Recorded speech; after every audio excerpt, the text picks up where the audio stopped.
Atomic Habits is a book by James Clear about how to make small changes to your daily habits that can lead to big improvements in your life. It's kind of like when a plane flies from New York to Los Angeles.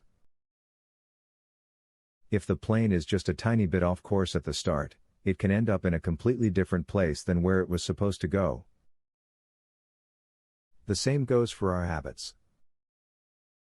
Even small changes can have a big impact on where we end up in the future.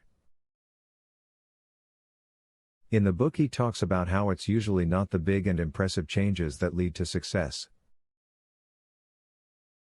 Rather, it's the tiny, but consistent, positive changes that add up to big differences. As an example, he states that, if you get just 1% better at something every day for a year, you will be almost 38 times better by the end. On the other hand, if you get 1% worse at something every day, you will end up almost back at zero. That's why it's important to make sure our habits are helping us, rather than holding us back. Also important to understand is that progress doesn't happen in a straight line. When you start trying to do something new, it might seem like you're not making much progress at first. This is what James calls the valley of disappointment. It's easy to get frustrated and give up during this time, but the most powerful changes are yet to come. That's why it's important to be patient and keep going. Another thing the book talks about is the role of identity in habit formation. The things we do and the habits we have can say a lot about who we are as a person. So if we want to form new habits, it can be helpful to think about how those habits fit into our overall identity and what kind of person we want to be. The book also talks about a strategy called habit stacking, which is a way to add new habits to your routine by attaching them to habits you already do regularly. This can make it easier to remember to do the new habit. The book also talks about how the environment we're in can influence our habits. For example, if we keep junk food around the house, it's easier to eat unhealthy snacks. On the other hand, if we have healthy food readily available, it's easier to make good choices. So it's important to be mindful of the things in our environment that might be making it harder or easier to stick to our habits. Here are the strategies from the book.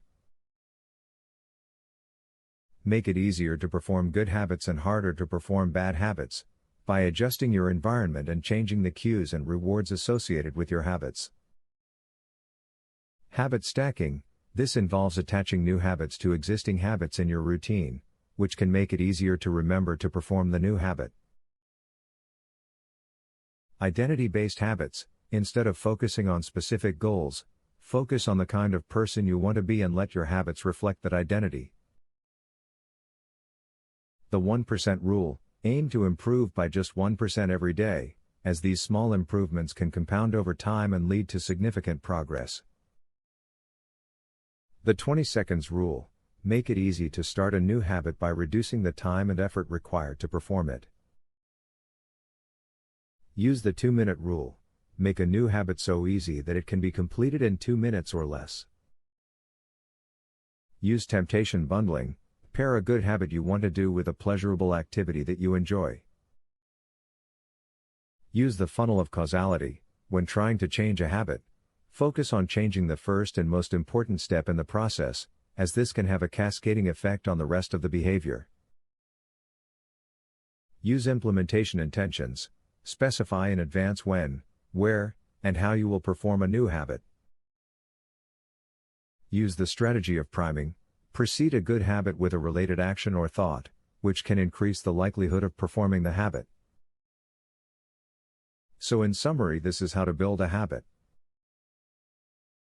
Make it obvious, have the equipment required in open view, make it attractive, make it fun, make it easy, the 2-minute rule, make it satisfying, reward yourself afterwards. And this is how to break a habit. Hide it. Make it unattractive. Make it hard. Make it unsatisfying.